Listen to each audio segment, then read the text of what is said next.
जय महाकाल, जय माँ भगवती काली। माँ कालिका पुराण भाग 35। श्री कूर्म अवतार कथा।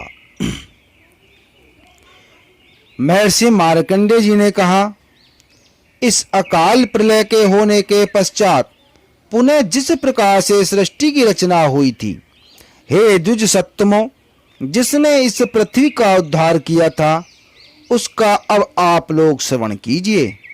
उस प्रलय के व्यतीत हो जाने पर उस महान बलवान कूर्म के स्वरूप वाले भगवान विष्णु ने पर्वतों के सहित पृथ्वी को उद्धृत करके अपने पृष्ठभाग पर धारण कर लिया था और परमेश्वर ने पूर्व की ही भांति संपूर्ण पृथ्वी को समान कर लिया था।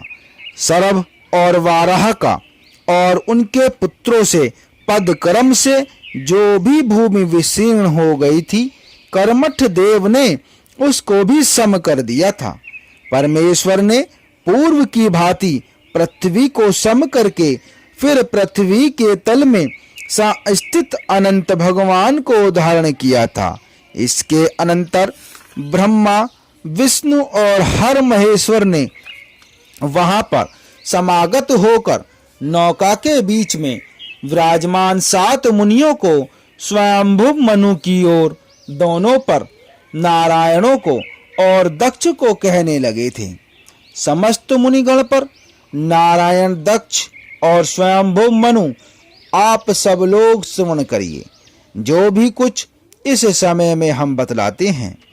वाराह और सरभ के युद्ध से परिपूर्ण सृष्टि विनिष्ट हो गई है। अतएव हमको जिस रीति से सृष्टि की रचना करनी चाहिए, उसे अब आप लोग श्रवण करिए। ये दोनों नर और नारायण सृष्टि की रचना करने के ही लिए समुपस्थित हुए गए।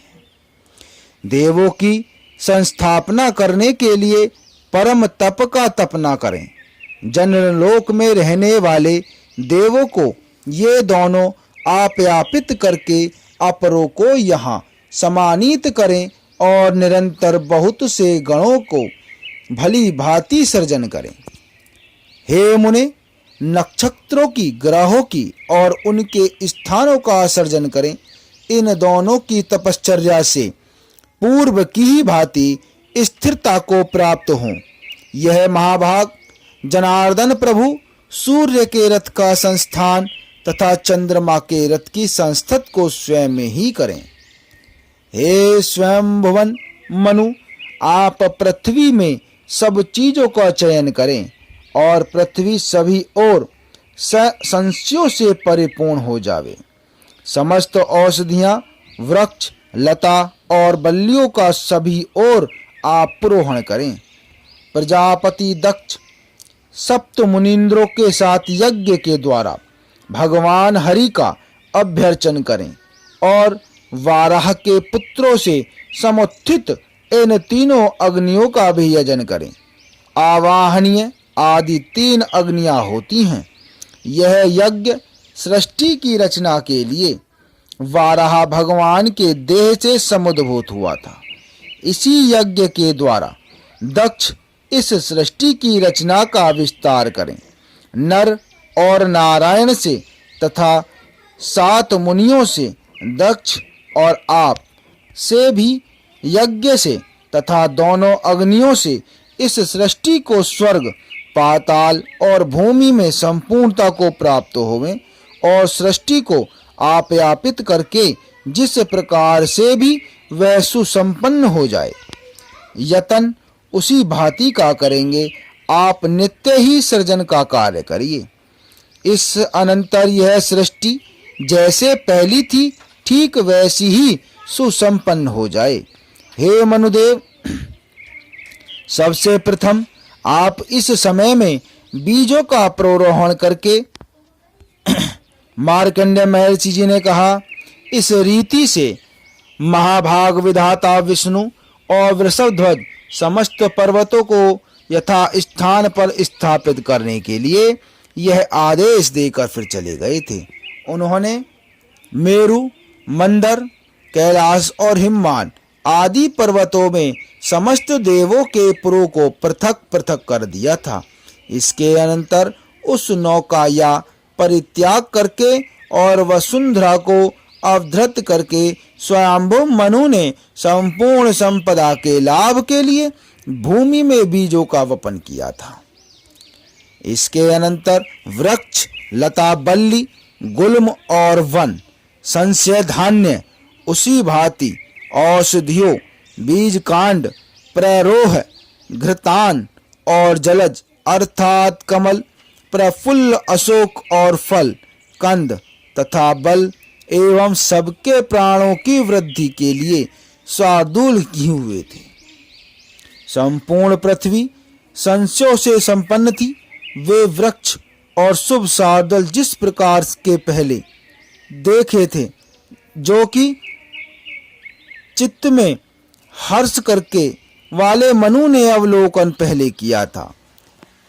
इसके उपरांत महायोगी नर से महत्तम तप का तपन किया था और महामति वाले नारायण ने देवों के भावन के लिए तपश्चर्या की थी। नारायण और नर ये दोनों ही परम ऋषियों के समान थे। इन्होंने अनामय अर्थात आमय से रहित तेज से परिपूर्ण परमेश की तप के द्वारा आराधना की थी। वे जनगणों को, वेदों को और देव ऋषियों वे श्रेष्ठों को लाए थे, जो पूर्व में मृत हुए अमर थे। उनके गणों को पृथक पृथक उन दोनों मुनियों ने महान तप के बल से सर्जन किया था। सूर्य और चंद्र दोनों देवों को तथा 10 दिक्पालों को और पाताल तल में निवास करने वालों को भगवान जनार्दन ने स्वयं ही उत्पन्न किया था। भगवान ने सूर्य और चंद्रमा को यथा स्थान किया था, अर्थात उनकी रचना की थी। पूर्व की ही भांति इनको योजित कर दिया था और उन दोनों को दिन और रात्रि में स्थित किया था। औषधियों से समुद्गत हो जाने पर और देवों में पृथक पृथक होने पर दक्ष प्रजापति ने महान अध्वर अर्थात यज्ञ करने के लिए प्रारंभ कर दिया था। कश्यप, अत्रे, वशिष्ठ, विश्वामित्र, गौतम, जमदग्नि और भारद्वाज ये अमूल 7 ऋषि थे। ब्रह्मा के पुत्र दक्ष प्रजापति ने इन पूर्वोक्त 7 ऋषियों के द्वारा 12 वर्ष पर्यंत महायज्ञ करने का समाचरण किया था। हे द्विज सत्तमो, वहां पर ही तीनों अग्नियों में बारंबार हवन किए जाने पर और उस समय में द्विज के द्वारा यज्ञ स्वरूप वाले वाराह के अभ्यर्चन किए जाने पर उस यज्ञ से ही 4 प्रकार की प्रजापुत्रियां समुत्पन्न हुई थीं, जो रूप लावण्य से सुसंपन्न थीं और सृष्टि के रचना करने के लिए अमित प्रजावली थीं। दक्ष ने उन 13 पुत्रियों को महान आत्मा वाले कश्यप मुनि के लिए प्रदान कर दिया था। उससे बहुत सी संततियां समुद्भूत हुई थीं, जिनसे यह संपूर्ण जगत व्याप्त हो गया था। उन समस्त प्रजाओं को कश्यप मुनि ही ने जन्म प्रदान करने वाले अर्थात जनक हुए थे। हे द्विज शार्दूलो, यह निश्चित है कि कश्यप मुनि ने ही यह संपूर्ण जगत सब संपन्न हुआ था। उनके नाम और उनसे समुत्पन्न होकर पृथक पृथक सब प्रजाओं की आप समस्त मुनिगण सब आप श्रवण कीजिए, जिनको मैं भली भांति कह रहा हूँ। मुझसे ही आप उनका ज्ञान प्राप्त करिए।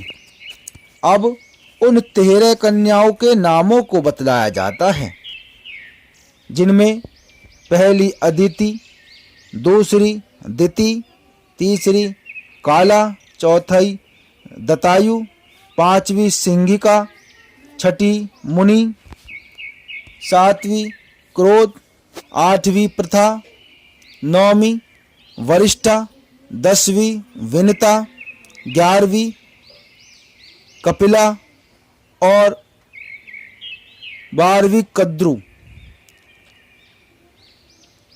ये दक्ष प्रजापति की 13 पुत्रियां कीर्तित की गई थीं। ध्यान करने वाले विधाता के दक्षिण अंगुष्ठा से मुन से यह संपन्न हुआ था। इसी कारण से देवों और मनुष्यों में यह दक्ष इस नाम से कहा जाता है। ब्रह्मा जी के मानस अर्थात मन से उत्पन्न हुए 10 पुत्र पूर्व में वर्णित किए गए हैं। उनमें 6 सृष्टि रचना करने वाले हुए थे। उनके नाम ये हैं मरीचि, अत्रि, अंगिरा, पुलत्स्य, पुलय, क्रतु। मरीचि का पुत्र लोकमानव कश्यप उत्पन्न हुआ था। इसकी ही दक्ष की कन्याओं से बहुत सी प्रजा उत्पन्न हुई थी। इसकी जाया से समुत्पन्न हुई प्रजाओं के अब आप नामों का ज्ञान प्राप्त कर लो। धाता, मित्र, अर्यमा, शक्र, वरुण, सोम, भर्ग, विवस्वान, पूषा, सविता, त्वष्टा, विष्णु हुए। अदिति के ये 12 सुत हुए थे जो आदित्य इस नाम से कीर्तित हुए थे। इनमें जो कन्यान अर्थात छोटा था वह गुणवान था, जो सदा प्रजाओं को तप देता था। वह ही आपका मुख्य वंश के करने वाला कहा जाता है, जो कि दिवाकर है। दिति का एक पुत्र था, वह गुणवान था, जो सदा प्रजाओं को तप देता था। वह ही आपका मुख्य वंश के करने वाला कहा जाता है, जो कि दिवाकर है। दिति का एक पुत्र है जो महान बलवान हिरण्यकश्यपु नाम वाला हुआ था। उस हिरण्यकश्यपु के 4 पुत्र थे जो परम हृष्ट और मद तथा बल से समन्वित थे। उनका नाम प्रहलाद, सलुयाद, वाक और शिव थे। प्रहलाद के 3 पुत्र हुए थे। उनमें जो सबसे आदि में हुआ था उनका नाम विरोचन था। कुंभ, निकुंभ, बलवान ये तीनों ही प्रहलादी कहे गए थे। विरोचन के एक सुत समुद्भूत हुआ था जो दान देने में परम श्रेष्ठ एवं विख्यात था। उस महान का नाम बलि था, और जो बलि का पुत्र हुआ था वह महान बल वाला वाण नाम से कहा गया था। वह श्रीमान शंभु का अनुचर हुआ था और वह महाकाल नाम वाला था। उस वाण के 100 पुत्र हुए थे जो कुसुंभ, मकर आदि नाम वाले थे। धनु के 40 पुत्र हुए थे। उनके नाम बतलाए जाते हैं संभर, नमुचि, प्रलोमा, असिलोमा, केसी, द्रुजय, अप, सिर, अश्वशीर्ष, क्षय, शंको, व्यन्मूर्धामः, बल, वेगवान, केतुमान, स्वरभानु, अश्व, पति, कुंड, वृष, परवार्जक, अश्वग्रीवा, सूक्ष्म, तरुंड, मांडल, ऊर्ध्वबाहु, एक चक्र, विरूपाक्ष, हर, आहर, नियंत्र, निकुंभ, सूर्य, चंद्रमा, अन्य ये तीनों पुत्रों के पुत्र थे। तथा सूर्य और चंद्रमा, दिवाकर, निशानाथ दोनों देव पुंगव थे। उनके पुत्र और पौत्र तथा उनके पुत्र बहुत से थे। इस सब से यह जगत व्याप्त हो रहा है, जो कि ये सब बल और वीर्य से समन्वित थे। दनायु के विशेष बलवान 4 पुत्र हुए थे। उनके नाम ये हैं वीरभद्र, विक्षर, वत्स और व्रत। हे द्विजसत्तमो, इन चारों के बहुत से पुत्र समुद्भूत हुए थे, जो सब ही रूप एवं बल से समन्वित थे। और इन एक एक के 100 पुत्र समुत्पन्न हुए थे। वे चारों दानवों के स्वामी, महान वीर पराक्रम वाले और परम विख्यात हुए। विनाश, क्रोध तथा क्रोधहंता और क्रोध शक्र ये काला के पुत्र बताए गए हैं। सिंहिका का पुत्र राहु उत्पन्न हुआ था, जो चंद्र और सूर्य का मर्दन करने वाला है। सुचंद्र, चंद्रहंता, चंद्र विमर्दन, वेगवान, केतुमान, अयः, सुरभानु, अश्वजोधपति, कृष्टु, अष्टपर्वा, जरु ये सब पुत्र हुए थे। क्रोधा के जो पुत्र हुए थे वे क्रूर कर्मों के करने वाले थे। सिंहिका और क्रोधा से ये दोनों पुत्रियां हुई थीं जो सदा ही क्रूरिकाएं थीं। उन दोनों से जो वंश समुत्पन्न हुआ, इसलिए वह क्रूरतर कहा गया है। एक ही मुनि का पुत्र उत्पन्न हुआ था, जो शुक्र नाम वाला था और महान कवि हुआ था। यह दैत्य, दानव और कालय आदि का वह सदा ही गुरु था। उसके 4 सुत समुत्पन्न हुए थे, जो असुरों को यजन कराने वाले थे। उनके नाम तुष्टाचार, अत्रि, सौकल और वाग्मी थे। ये तेज में सूर्य के ही सदृश हुए थे। क्रोधात्माओं के तथा सिंहिका के पुत्र की सूति और प्रसूतियों के द्वारा यह संपूर्ण चराचर जगत व्याप्त हो रहा है। अर्थात इनके पौत्र प्रपौत्र आदि इतने अधिक थे कि यह सब जगत उनसे व्याप्त हो गया था। हे द्विजो, उनके जो संततियां क्रम से बढ़ी थीं, उनकी अत्यधिक संख्या थी कि बहुत समय लगाकर भी उसकी गणना नहीं की जा सकती है। विनिता के पुत्र ताक्षर्य, अरिष्टनेमि, अनूप, गरुण, आरुणि, वारुणि ये सब समुत्पन्न हुए थे। शेष, वासुकीराज, तक्षक, कुलीन, कर्म, सुमना ये सभी का द्रव्य नाम कहे गए हैं। भीमसेन, उग्रसेन, सुवर्ण, गरुण, गौपति, धृतराष्ट्र, सूर्य, वर्चा, वीर्यवान, अर्घ, दृष्ट, प्रयुक्त, विश्रत, शुश्र, भीम, चित्र, रथ, विख्यात, सर्वविद, बलि, शालिशीर्घ, पर्जन्य, कली, नारद ये सब देव, गंधर्व देव और मुनि पुत्र कीर्ति किए गए हैं। अनवधा, सानुरागा, संबरा, मार्गणा, प्रिया, ऐसूया, सुभगा और भीमा इन कन्याओं को प्रसूत किया था। समस्त गुणों के समुत्थान स्वरूप तप के ही धन वाले कश्यप मुनि से प्राधाने विश्वावसु, सुचंद्र, सुवर्ण, सिद्ध, वहिर, पूर्ण, पूर्णांग, ब्रह्मचारी, रतिप्रिया और भानु ये 10 पुत्रों को जन्म दिया था, जो कि प्राधापुत्र कहे गए हैं। ये सब देव गंधर्व थे, जो निरंतर पुण्य लक्षणों वाले थे। अलंबुषा, मिश्रकेशी, गामनी, मनोरमा, विद्युत्पन्ना, पनघा, रंभा, अरुणा, रक्षिता, अतुला, सुबाहु, सुरता, मूर्जा, सुप्रिया, वपु, तुलोत्तमा ये सब प्रमुख अप्सराएं कही गई हैं।